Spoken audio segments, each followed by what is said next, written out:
Hello, welcome to Noble TV. We are the Chicago chapter of the National Organization of Black Law Enforcement Executives. I'm John Franklin, and thanks for tuning in.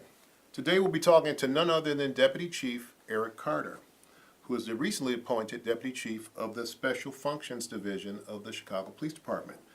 Before we get started, let me remind you that this is a live interactive show here at CAN-TV 21, and you can contact us by way of the internet at cantv.org/hotline, and you are welcome to call in with your questions at 312-738-1060. We'll be taking some calls very shortly. Thank you, Deputy Chief Carter, for coming in. It's a pleasure having you here. My pleasure, John. Good to see you again. Long time no see, yes. Indeed. Briefly, would you please let our viewers know about your extensive career in law enforcement? You've had quite a career here in the CPD. I've had a pretty blessed career. I started out 24 years ago in the 7th District in Inglewood. Spent about 4 years in Inglewood working tackling gangs there, and then moved over to what was called Coffeyville in the 4th District, worked tackling gangs in the 4th District for Fred Coffey for a while. Got promoted to sergeant. From there, I was sent right back to the Inglewood District as a gang sergeant in the 7th District again. I worked there for 2 years, got reassigned to the undercover narcotics section in 2000. Spent 5 years there before getting promoted to lieutenant. We both made lieutenant together at the same time. Did. From there, I was promoted to lieutenant and then went to the 3rd District working for Commander Brown in the 3rd District for a while. Spent 2 years in the 3rd District. During that time frame, I got sent to the FBI National Academy. I graduated the FBI National Academy and came back. When I came back, you were the commander of the 3rd District. Yes, I worked for you for a short while before being reassigned back to the narcotics section again as a lieutenant in the narcotics section. I spent 2 years there before being promoted to the commander of the 4th District. Spent 3 years in the 4th District. From the 4th District, I was asked to take over the 6th District. I went to the 6th District and spent 2 years there. That was a lateral move. Lateral move, went from commander of 4 to the commander of the 6th District. From there, I ended up going over to being resent. I got promoted and got reassigned back to organized crime. I became the deputy chief of narcotics for a while, and then deputy chief of the entire organized crime bureau at that time. From there, I spent 3 years in the organized crime bureau as a deputy chief of organized crime. After that, I got a lat move here to special functions, which is where I am at now. Now, you have quite a bit of responsibility, and that's putting it mildly, being the Deputy Chief of the Special Functions Section. For those of our viewers that don't know what the Special Functions Section is, it is pretty much all the bells and whistles of the Chicago Police Department. You have the most coveted units within the department. You have both airports, Midway and O'Hare, plus the entire public transportation hub, SWAT, Marine and helicopter units, K-9, the mounted unit, traffic, bomb squad, and of course troubled buildings. Now, let's start with SWAT, which has always been considered this cream of the crop. Now, I know a little bit about that, having been one of the founders of the High Risk Entry Team, which eventually became SWAT. Focusing on the application process and training, would you please inform our audience about some of the situations that SWAT responds to, and also tell them about the amount of training and qualifications they have to meet to even attempt to become a member of SWAT? Okay, well, to start off, SWAT responds to any incident that normally patrol can't handle themselves. If it's an unusual circumstance that just normal patrol operations can't deal with, SWAT responds. That means any active shooter incident, any bona fide hostage or barricade incident, SWAT will respond to investigate. Right now, we're currently going through the SWAT application process. We've had the initial application process was just done here at the beginning of December. We had, for the first time, several young ladies to apply. One actually made it through the beginning process. She's well on her way to going to the second phase. But in that process, you initially come in, you go through a handgun shooting range qualification. You have to pass that first before going on to the physical fitness portion of the qualification. At that part of it, you end up doing 40 sit-ups in a minute, as well as 40 push-ups in less than a minute. From there, it goes to a 1.5 mile run. You have to do within 13 minutes. And regardless of your age. Regardless of age or gender. Right. We don't have any norming for gender or age, so everybody has to have the same qualifications in order to make it. From there, if you pass those first 2 phases, you go on to a second phase, which then goes into the rifle qualification.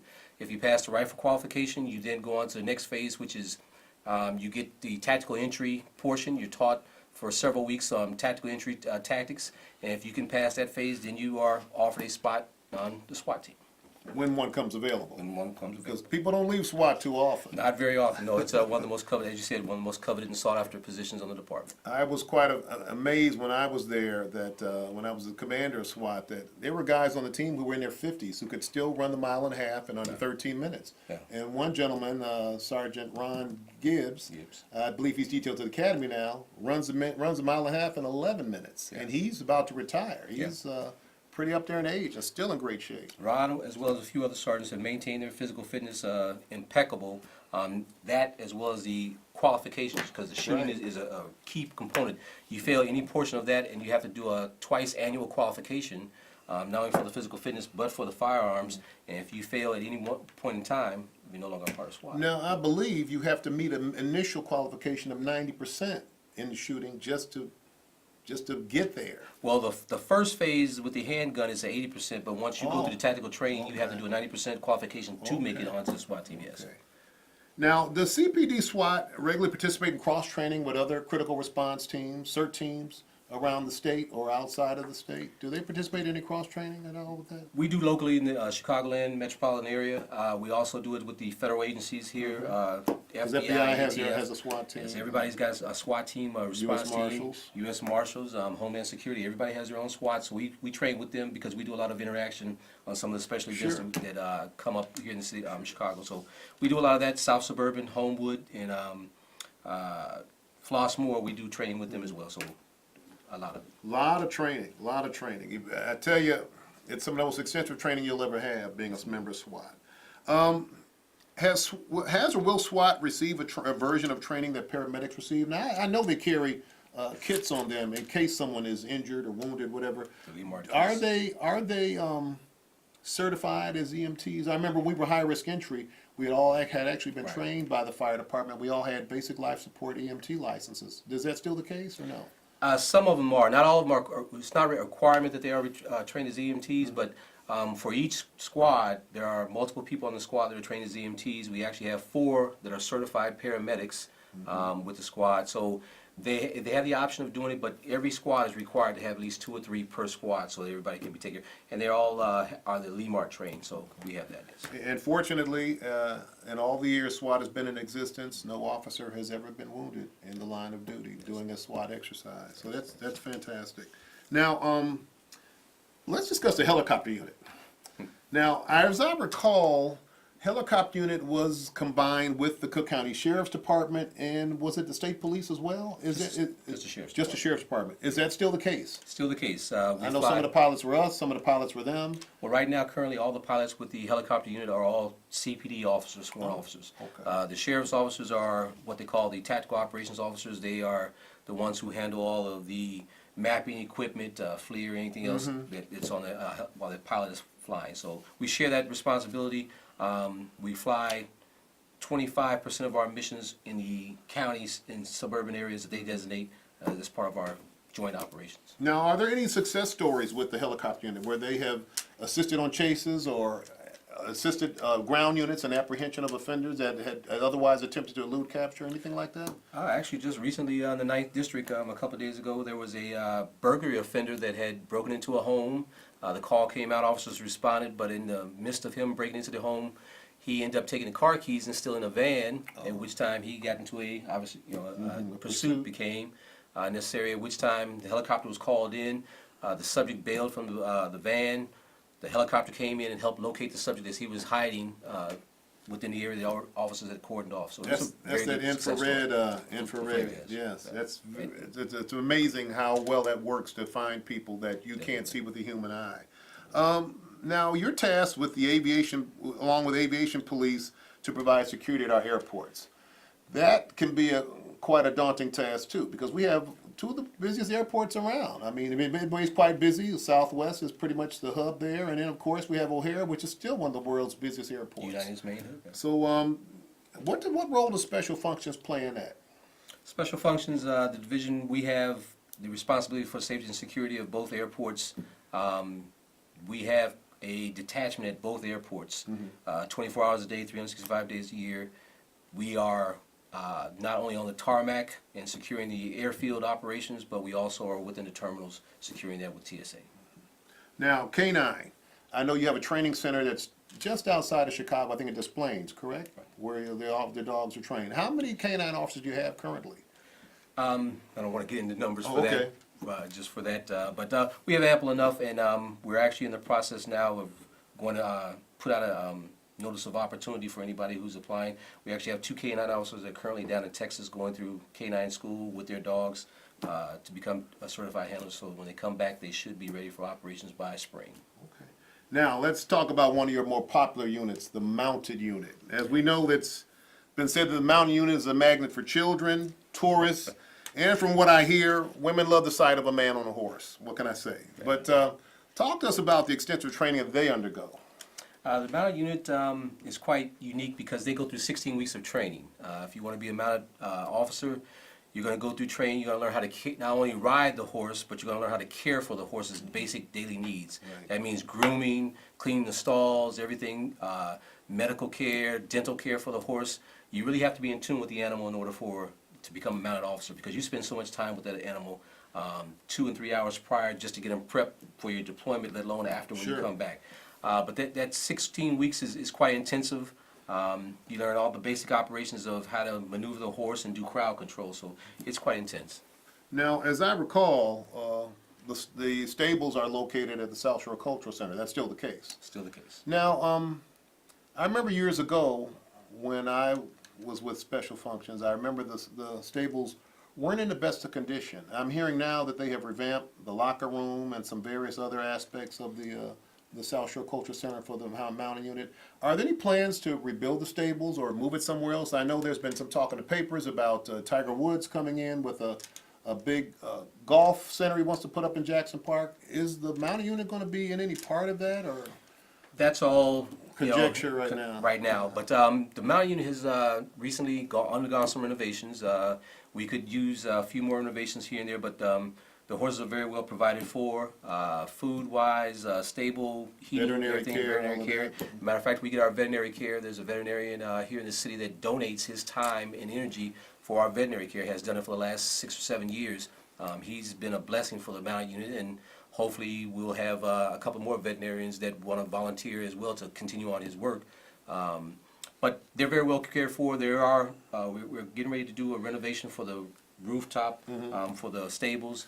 But we would love a new facility, obviously. Everybody would love something shiny and brand new, but we'll see how that goes if it comes to fruition here. Well, I hope it does. I can remember when I had talked to the Park District many years ago about that, the Park District said, well, the city's using it, so the city should fund it. The city said, well, it's a Park District facility, the Park District should fund it, so everybody kind of kicked the football around. Right. So I hope both units can get together, both agencies can get together and come up with the funding to give the mounted unit a facility that was really state-of-the-art. Because they do a great job managing crowd control, the Cubs victories, Blackhawks victories, Bulls victories, and maybe one day we might even see a Bears victory. Who knows? as you I'm not said- holding my breath on that. As but- you said, they're quite an attraction. Yes. Everybody's attracted to the mounted unit. Kids love them, especially the ladies. Yes. They do love to come get their photos taken with the horses. So it's kind of like canine. Everybody loves.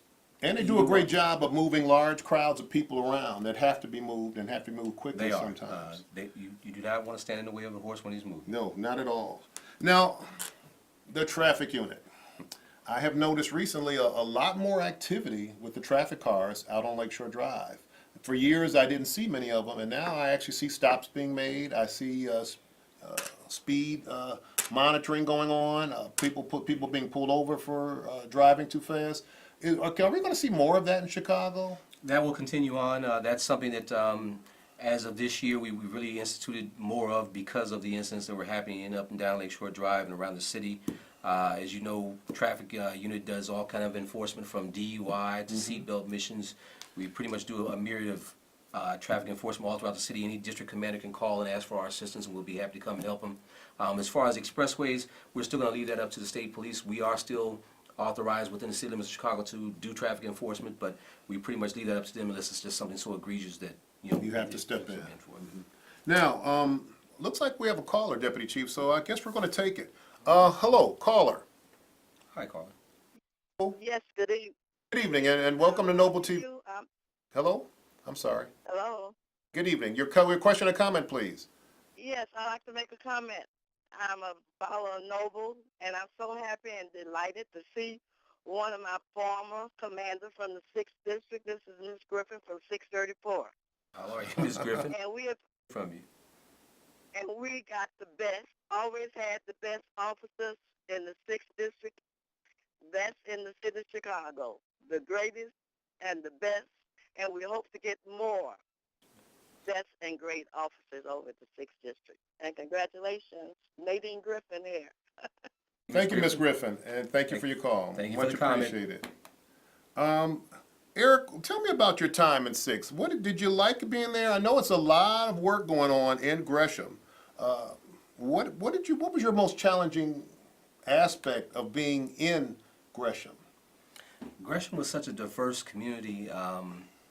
Really weren't, the greatest challenges were trying to get that fine mix of the east and west side to come together in Yeah. Gresham. You know, most districts are somewhat split along boundaries, and same thing, 6th District was split along same boundaries, but the Dan Ryan divided it. So Right.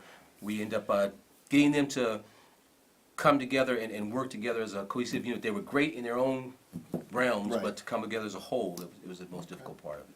Well, looks like we have another caller, Deputy Chief, so let's take it. Hi, good evening. Hello, Good evening, sir. How are you this evening? I'm okay. Got a question for Deputy Chief Carter. Yes, sir.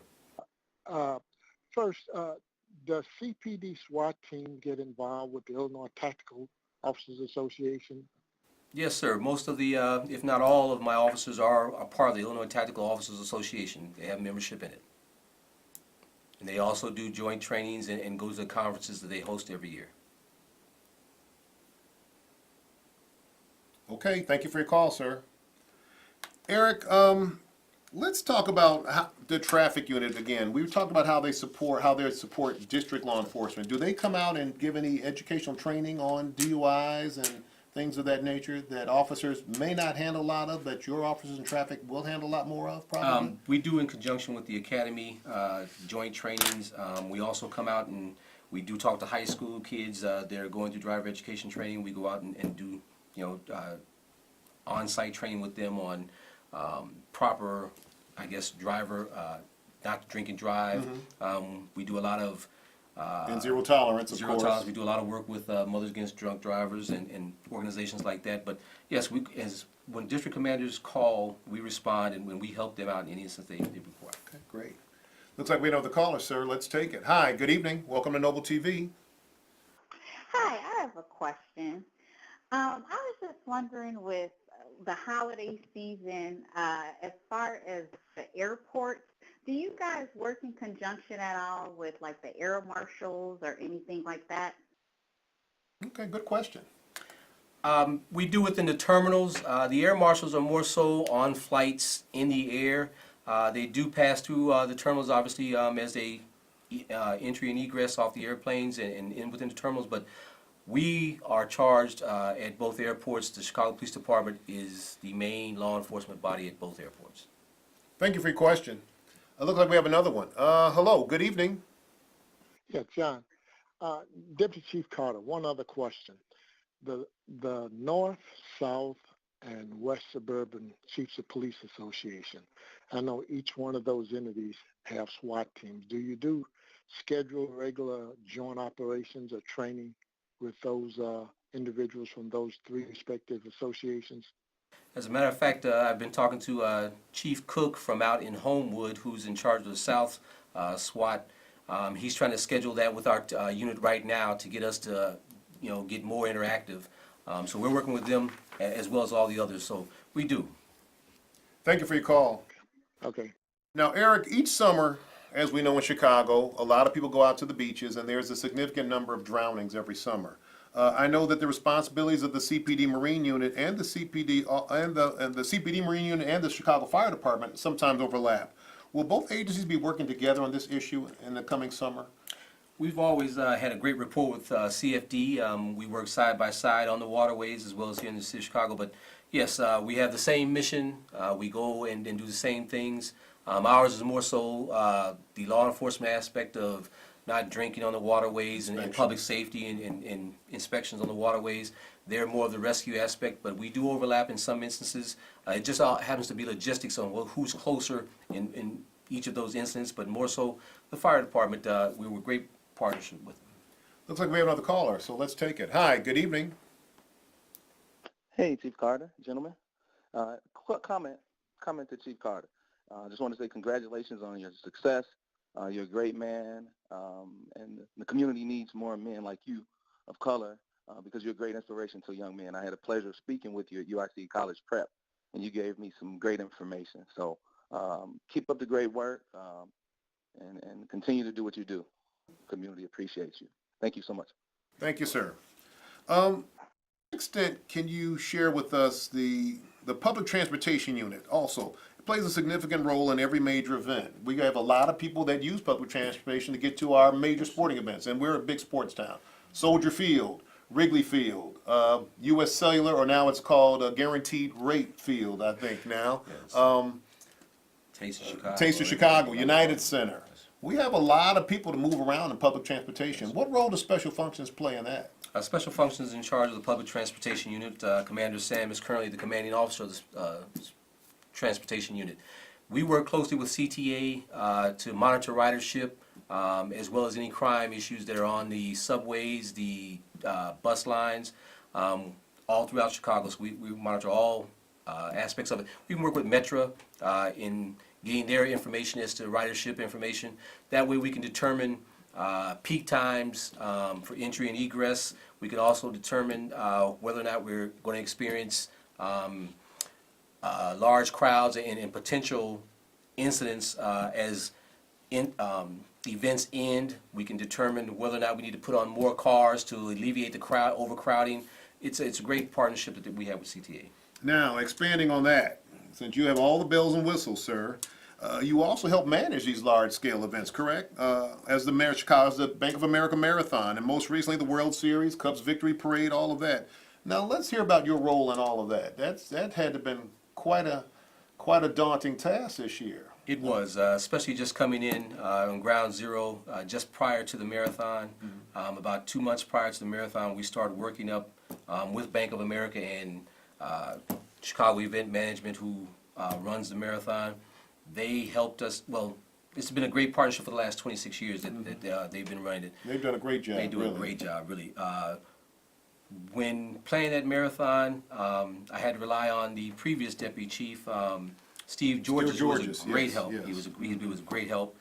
He helped me transition into that role, and he was a big help in helping me utilize prior planning that had been done and making all the introductions to all the people who are behind the scenes at the Chicago Marathon. So he was a great help in playing that. We rolled right into the Cubs playoff. From the marathon, Right, right? from the October marathon. to, yeah. As a dual thing. I spent every day working the playoffs with my people up at Wrigley Field. As you know, I have the detail section, which does all the sports events and venues, part of Homeland Security. So we worked Wrigley Field, trying to shore up their security for the playoffs, and then when they hit the World Series, it became an overnight thing where we had to then alert the entire city and department, and as part of that whole relationship with Special Functions, we have a working relationship with all the city's agencies, from Streets and Sanitation, CDOT, OAMC, Rich Gaitis and his people, Alicia Tate-Nadeau, who's the director of OAMC. Fusion Center. Fusion Center. Everybody just comes together, and that's what helped us pull off the World Series run that we put on here. And if I must say so myself, you guys did a great job. I think the city was really showcased very well when the Cubs won the World Series, when they came back. The victory parade went by flawlessly. Just an outstanding job. One of the best mass celebration events I've ever seen conducted in the city of Chicago in my lifetime. And I just want to congratulate you and the department for doing such an excellent job doing that. Thank you. That's a testament to all the city agencies who came together to pull that off. We actually put on a all call to ILEAS, which is the Illinois State Law Enforcement Agencies. We called them out and asked them for help, but they responded. We got help from Cook County Sheriff's Department. Everybody jumped on board to send us manpower. ISP has been a great partner with that as well. So I can't say that it was all City of Chicago, but we had a great regional effort to put on that Grand Park display for the Cubs celebration. As a citizen of Chicago, a resident of Chicago, my hat's off to you. You Thank guys you. did a great job. Let's talk about high-profile dignitary visits, because we know you have a dignitary protection team. That's Yes. part of your units. Tell our public about what you do with that. Now, that's a big responsibility, getting these foreign heads of state. They fly in. They have their own agendas for meetings or fundraisers or whatever, speeches, and you guys get them off the plane. Tell them about that. I'm sure the public would love to hear about it. Well, as part of special functions, we do have dignitary protection, which allows us to work hand in hand with the Secret Service because we provide protection for the president, vice president, anybody within the U.S. government that has a Secret Service detail. We provide security when they come to Chicago. As you said, foreign heads of state, the State Department will reach out to us for different dignitaries who have a higher level security threat level. We will then provide escorts for them as well. We do it for Department of Defense members. When you have high-level generals that come into town for different meetings and everything, we provide for that as well. We also have the dignitary protection detail at the President's house out in Hyde Park. We're responsible for that as part of special functions. Now, again, I want to remind our viewers that Noble TV is live here on CAN-TV 21 every Thursday at 7:30 p.m. You can always tune in here or stay in contact with us on our website or on Twitter. Don't forget, please don't forget to sign up for our for the police entry exam. The deadline is January 21st. You can go to the website or the City of Chicago website to apply, cityofchicago.org or chicagopolice.org. Remember, be the change if you want to see the change. Noble is committed to the law enforcement. Noble is the conscience of law enforcement while being committed to justice and action. Well, viewers, our time is running out for today. I want to thank Deputy Chief Carter for being here today. It's been very informative hearing about all the units under his supervision. I want to thank our viewers and callers for joining us. And to our audience, the best way to stay in contact with us on Noble TV is by going to our website, noblechicago.org, or like us on Facebook at Noble Chicago Metro Chapter. I'd also like to remind our viewers this is our last live show in our rotation. All of our previously viewed programs can be seen here on our website at noblechicago.org. In addition, we will broadcast several standalone programs during January and February of next year. We will also begin our next regularly scheduled programming beginning in April of next year. So you'll see us again in April. From all of us here at Noble TV, we wish you all a very happy, safe, and prosperous new year. And thanks for watching. Thank you. Thank you.